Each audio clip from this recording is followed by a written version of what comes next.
Hey Gwenters, and welcome back for another episode of Gone Gwenting. Today we're going to be covering Squirrel Saturdays, and we're going to be covering this deck, Sheldon Shocked as I'm calling it.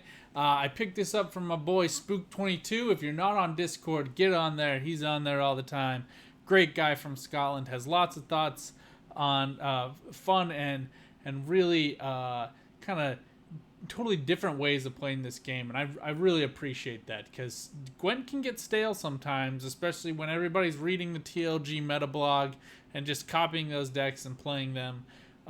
Personally, it gets really boring for me, but basically this is kind of like an inverted version of Ethne and Aglais.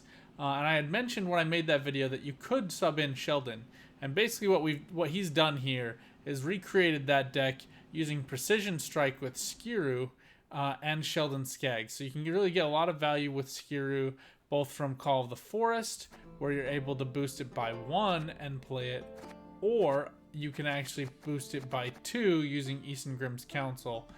Because we're not running any other elves, we have really good consistency with being able to grab him, and so you kind of actually want to keep him in your deck. Oh, I will say though, Ithilane will be the one other elf, so you got to be aware of that.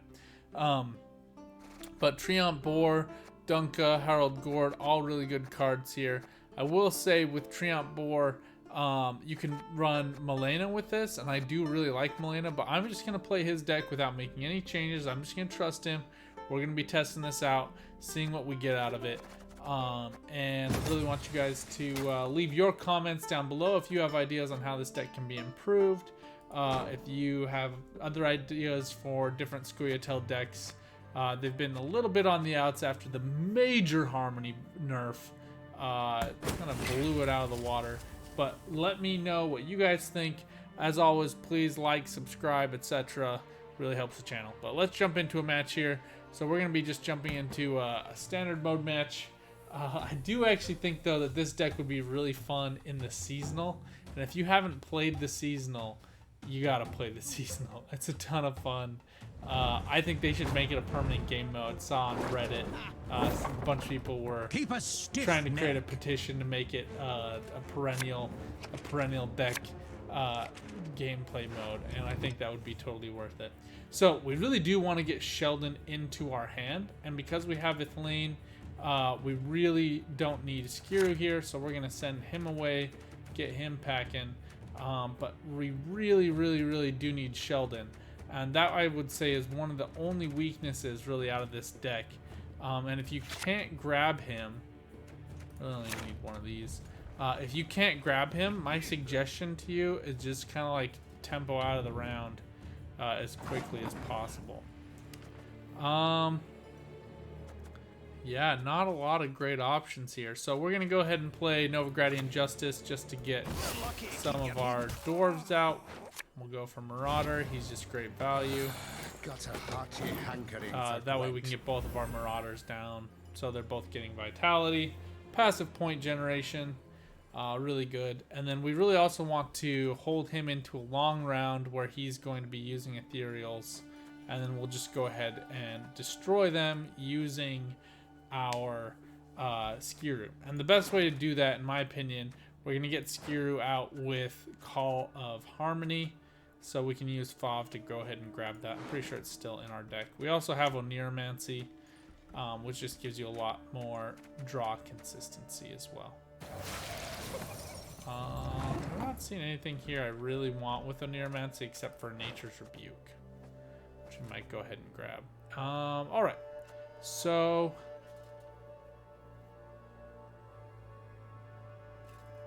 this boost self by 1 isn't incredibly valuable. Let's go ahead and throw down this other Marauder. Who's fast? And I'm actually going to boost up this. Actually, let's boost up Fav. We're not going to get Sheldon into our hand, but you really do need Sheldon into your hand with that enchanted armor. So we got a little bit unlucky. I think one thing that I might do that could get you a little bit more flexibility, like I had talked about in the Ethne and Aglais deck, is just basically put in Aglais. That way you have one of each, right? So lots of flexibility there. Alright, so he drops his ethereal this round, which is fine. I think we're not going to be worried about trying to remove him. It'd be nice to damage an enemy unit by 3 and then boost a random unit in our hand, but we don't really want to do that quite yet.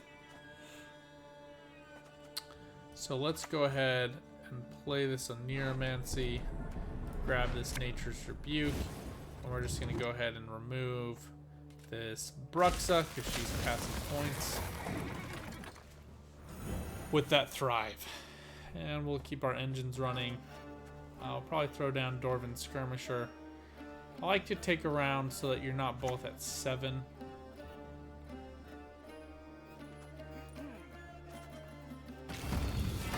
Alright, Ikrin is a very interesting play here.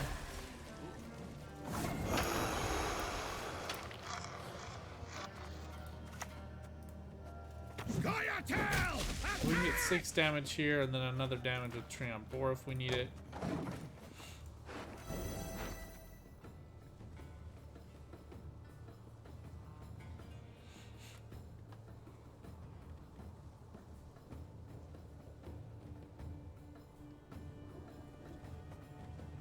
We can also use one of these precision strikes, which might be what we need to do here.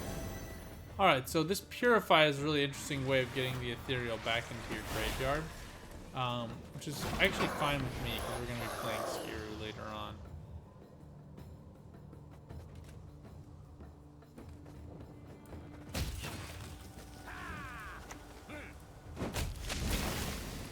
And we do get the boost to Treant Boar. I'm glad they fixed how that was working. In my opinion, it wasn't working quite right with some of those death blows on Ikrin, because it has that that armor on itself, so that had not been working for a while, and I'm glad that that's been fixed. So now when you remove its armor, it will count as a death blow, and it will trigger those death blow abilities as well. Alright, we're down by 11 points. We're going to lose on evens here, which isn't the best thing in the world, but we've got some pretty good options in our arsenal for next round. So we're just going to carry these over.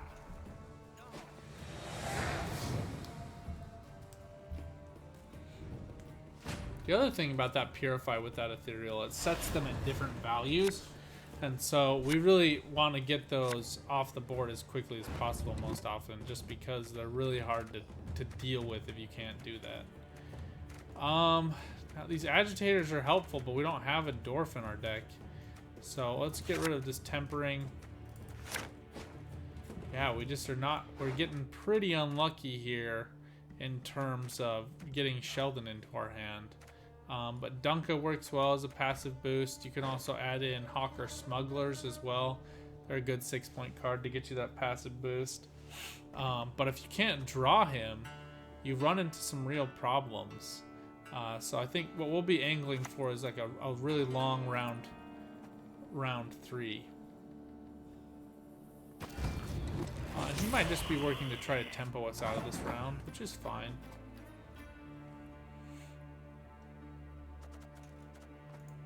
We have both of our other cards, so I think here actually we're going to go ahead and play Fauve.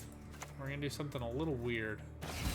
So we'll play Fauve, and we can do 5 damage, but this is actually, this is going to be worth 5 points just till the end of this room, and actually will be 6 if we take this a little bit longer than normal.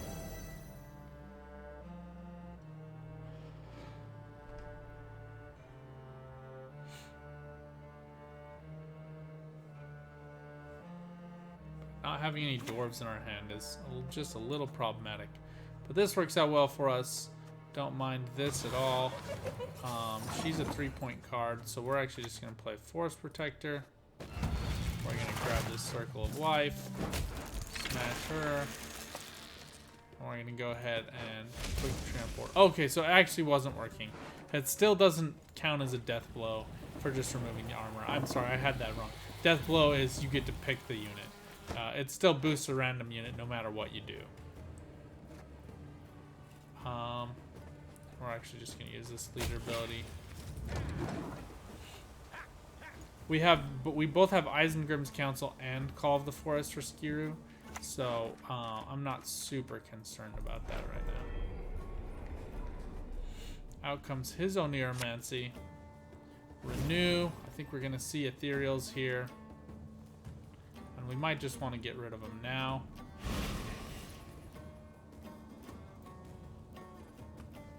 Why they are still built, just in case he has another Purify. And a different way of trying to renew, right? So if we play this Call of the Forest, it's going to boost Shiru by 1, and then he'll be played for 4. So good value out of him. So he comes down for 4. Click that, boom, all of them are gone. We're still up by a point. We're tied in terms of cards, so that's a bit unfortunate as far as our position goes, but we are still up, and our leader ability is still going to spawn that Broccolon Sentinel, so we can still do some good stuff with that. And we don't really have any more Dryads, except I guess we do have Dunka, but I think this Treant Boars could save us out of this round. Dwarven Agitator is just not getting us much.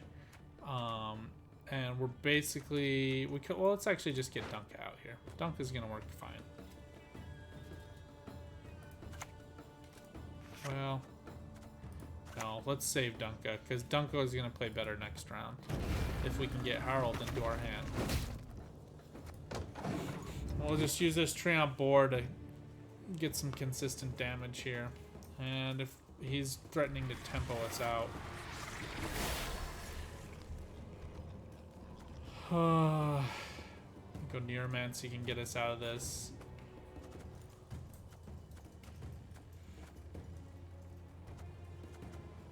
I mean, this Dwarven Agitator is just gonna be a brick, so. Okay. So 1, 2.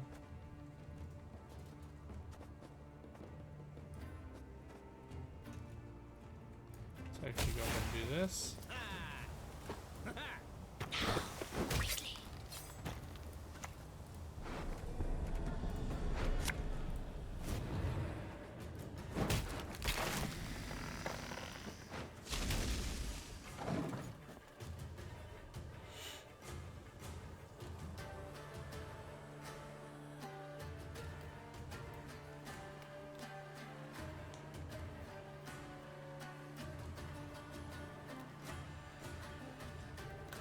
Yeah, we've missed both Harald and Sheldon, so we're just getting kind of bad luck here. Might be helpful to get a different dwarf out.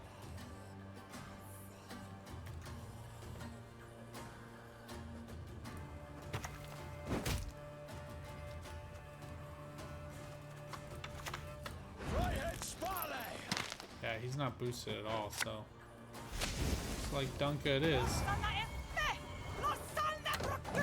But she gives us a good closer in case we need to just do the 3 points of damage for any reason.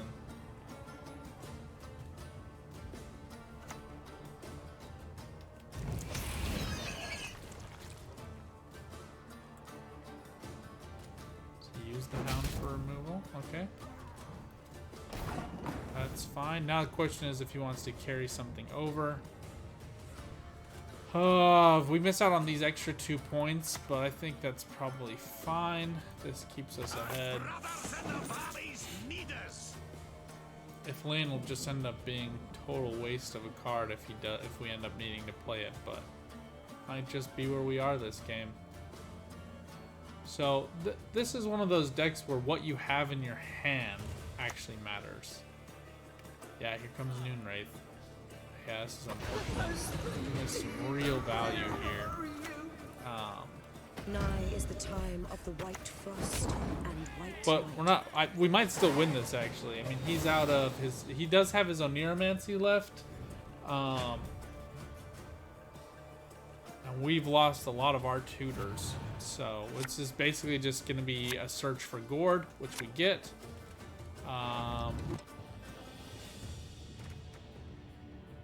Let's see here. Yeah, I think this is actually probably our best hand. We're not going to get total value out of Nature's Rebuke, I guess.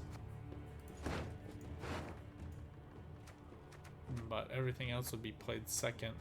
I guess Sheldon is more points than a Tempering. So, there we go. Yeah. Not great. Not great. Yeah. But Sheldon will just be a good heads-up plan. So normally you would damage an enemy unit by the amount he's boosted. He's not boosted at all, so we're just going to be playing him as a blue coin play for 6 points. Tempering would have been played well onto him, but now we can at least play this Nature's Rebuke and then play Gord. So Gord will get boosted by 1 more point. So long as this is finding 4 damage, it's going to be worthwhile. And he should be out of.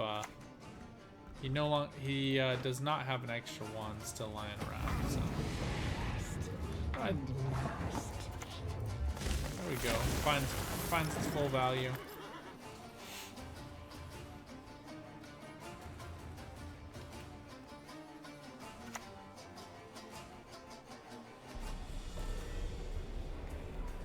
This Crone's Ethereal deck is really interesting because you can use those renews for 2 different things. Striga's kind of wasted points here. Would have found more value on this board.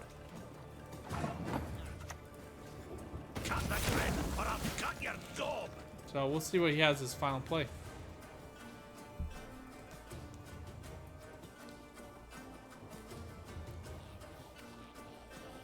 I mean, if he had like Predatory Dive, he'd just erase mine, right? Oh, he gets that. He gets the Thrive proc. Noonwraith for the win. Anyway, yeah, this is a pretty fun deck. This is gonna be a little longer video. We'll just add in 1 more game, just because I feel like this didn't showcase it very well, right? We didn't get the cards to our hand. We lost out on points with the Agitators and with Ethylene. So let's see if we can get a little bit better draws. One thing I would say here, we're not running any of those Broccolon Sentinels because this is kind of more of a Gord deck. It is very point slam and really focused on between a few cards of value on our side. So, you know, a little of this, a little of that's going on. But otherwise, you know, I feel like we probably could have played that Ethylene onto the Dwarven Agitator and gotten a little bit better value that way. Skellige's tough to play against. They just are. So let's see how this deck holds up. I like Novigradian Justice, and once again, I would really like to get Sheldon into my hand. So let's see if we can get him. Nature's Rebuke. That's helpful with the Treant. This Agitator just isn't valuable unless we can get him. We don't want Shiro in hand. Alright, well, we might just have a bad day today. But we're able to get this other Mahaka Marauder out of here, so we're going to go ahead and do that. Right! Come on! Who's fast?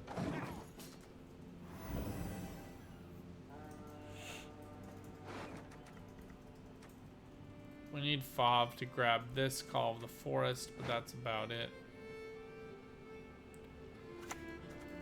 We do have Isengrim's Council. And something to be aware of, Precision Strike is damage unit. I should say a unit.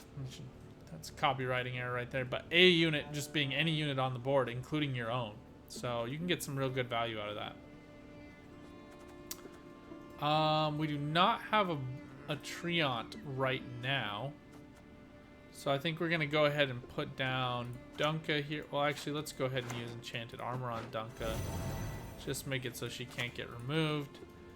And we'll get her out. The whole point of that is just so we can get this Boar down or Forest Protector, whatever it be. Obviously not Forest Protector yet, but that way this Nature's Rebuke finds an additional 2 points of value. But this passive boost is going to be good. You know, normally we'd target that on our home skillet here, Sheldon, but we just just can't seem to get him. It's really unfortunate. And we do really need Athleen as well. So we might actually just try to get her out. Oneiromancy probably just get saved till next round. But we can play Fav and pull out a different card and use Oneiromancy for Call of the Forest. Swear it upon the gods, I will avenge my father. Find the damage here, and then we'll remove Herkia with this Nature's Rebuke and get Treant Boar boosted up. We do want this other Mahaka Marauder to come out too, but it's not going to be the end of the world. A raid's a raid. So Rupture I don't think is as valuable anymore as it used to be. Just because it does damage by that base value. But here we're just going to grab a Dryad's Caress. We're going to boost it by 3, purify it, and give it 3 vitality. So I feel good. Feeling good right now. Not much that this Skellige deck is doing to really put me down. He can replay Herkia. He cannot replay Trigvi with how Second Wind is working now. And if you haven't seen my my deck on that, please take the time to go do that. And then here I think we'll go ahead and use Nature's Rebuke just to remove her. Come down here, do some damage to Trigvi. She's lined up now really well for a Wild Boar hit, but everybody else is boosted, so yeah, I mean, this Blood Eagle's a good move here. Not the best, not the worst. But Scoia'tael barely keeps him in this round. I mean, he's just trying to tempo out, and it's just not working super well. Just make sure this Marauder finds full value. We probably could have passed, but I don't want to give him this first round. I do not want to give Skellige last say. And we have this Forest Protector that's just going to remove this Scoia'tael if he tries to play that. So. The other thing I will say too, this deck is pretty good. Can be pretty good. Can. Not always is, but it can be pretty good in a down round 2. These agitators can find some decent value. There he is. There's our boy. There's our friend. Okay. And right now we have Forest Protector and agitators. Those will probably be our plays. We get 2 Nature's Rebukes. We get Oneiromancy. This is actually pretty good. The Circle of Life, I'm not really sure how much value it's going to find this round. But if we're boosting a random unit in our hand, and that's the only unit we have, we're actually in a pretty good spot, right? So Wake up, dwarves! Humans lust after a lot of people are used to seeing these agitators just with Mahakam defenders, and so they might not really be expecting a Sheldon Skaggs play. But Sheldon is like a base copy card. Now we're gonna play Forest Protector here. That way we get the double value out of these Nature's Rebukes. I'm not really sure how, like, the order. I think, like, if it's the deployability and it doesn't involve another card, then it goes first. But if not, then it goes. If it goes second, it's not really clear to me how that works. I wish they would elaborate a little bit more. But watch my videos, see what happens to me first, and then make your decisions after that. But basically, when you're playing a separate card, you know, it's just gonna get removed. And he needs to get a card out on the board, so we're just gonna remove the Greatsword and keep boosting up this Forest Protector. I think his play there was probably Morkvarg, Heart of Terror. We just want him to get out another card, and then we can go ahead and use Circle of Life. We can play Athleen as well this round, is probably what our play would be. Otherwise, I might target just a separate card, maybe like a Tempering or something, just to get a little bit more value onto Sheldon or out onto the board. But I think here we just kind of want to thin out, and we want to make sure that we're for sure going to get that Skiru with this Isengrim's Council. Alright, Warmonger comes out. That's an unfortunate play if I was in his position.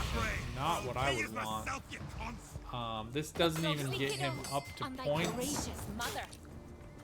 So passing right now wouldn't be the worst choice in the world, but I'm gonna play Atheline. She is a 5-point card. Nigh is the time of the sword and axe. And we can just play Sheldon this round if we want to be honest. Just massive point play. But now we can grab Scoia'tael if we want to. So if he gets to like 5-point cards or 4-point cards, she's not going to take this damage yet. So what we can actually do here, I just have to remember Brocklon Sentinels are 2, so we're okay. They will do 2 damage. So we go 1, 2, 3. Oh, we can't damage him though, huh? Okay,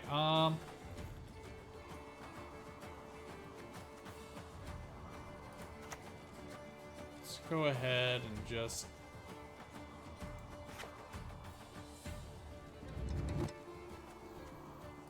Now let's get the boost now.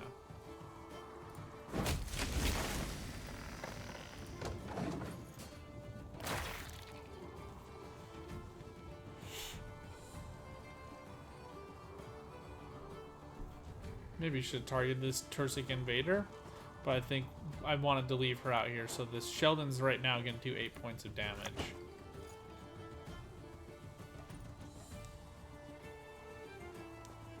Treason, turncoats, rats.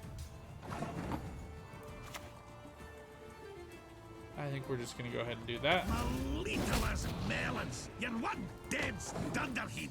Really force his hand here. Let's see what he's got. We've still got 5 damage with our leader ability that we can do. Increments of 1 3 times, and then increment of 6. Alright, now he's got to close the gap by 10 points. Flynn is going to take damage. I think we might see him have to use his leader ability here just so he doesn't go down a card. And we still get final say. So, might have gotten a little bit more value out of Sheldon. But I think we might actually here see Morkvarg Heart of Terror, which I'm glad he's out. So Morkvarg's out. Scoia'tael could come down again because he's 8 points. But Harald is not coming back. Morkvarg's not coming back.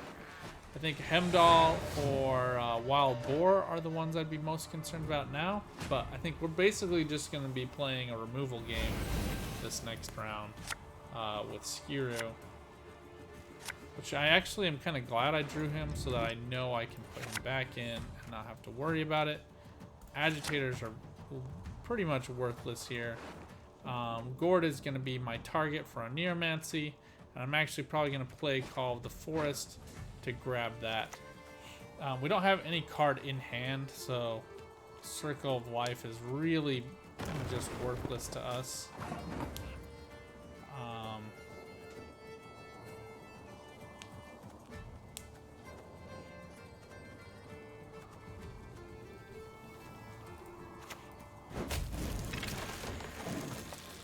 And we just have to decide. I'm not even sure we're going to grab Scoia'tael. I think we might grab Harald with this Isengrim's Council or one of these Dwarven Skirmishers.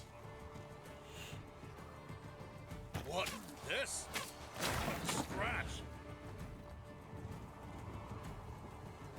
In fact, let's go ahead and do that.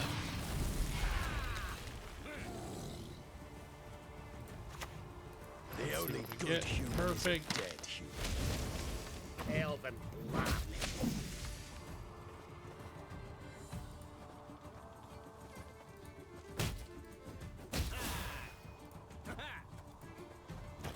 Play them to different rows in case there is a wild boar, just so we don't feed that great sword. But we'll use this tempering out on Dwarven Skirmisher. That way our Gord finds the most value possible. There's no Morkvarg Heart of Terror to worry about. There's no Trigvi to worry about, and we get last say anyway, so it doesn't really matter. And we can play this tempering onto this Brocklon Sentinel as well. So the removal is really not as much of a threat either for me.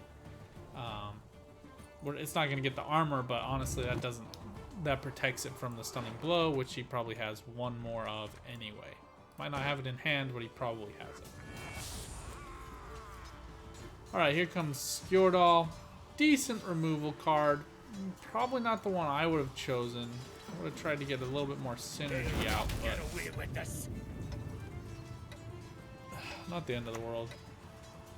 Alright, here's Heimdall. Heimdall's going to do 1 damage. Just points, basically. Just going to boost up the Sentinel. Wait to see what his last play is, and then drop down Gord, and I think Gord's going to put us into a tidy little finish here. We're going to play 2 more specials, so he's going to go to 15. And Wild Boar is just basically worthless for him. So we go Neuromancy, Call of the Forest. That gets us 2 special cards played, and it's going to boost Gord by 1 point as well. So we get an additional 2 points of boost onto Gord, which is really key here for grabbing this win. So, I mean, we would have won either way. We would have been at 19 points, but just make sure you're playing that in the right way to get the most value out of your Harald Gord. And that is a bit better play against one of the more somewhat meta decks. I wouldn't be playing Trigvi. That's just me. But he did have a lot of really high-end, really valuable Skellige cards. And you can see this really is an anti-meta deck. So I'm glad we queued into that just so you guys could see. But thank you so much for joining me. As always, please leave your comments. Please like. Please subscribe, etc., etc. And I will see you next week on Saturday for the next Squirrel Saturday. But until then, join me tomorrow for Sum Up Sundays and all the other days in between. But good luck on the path. Get out there and keep on glinting.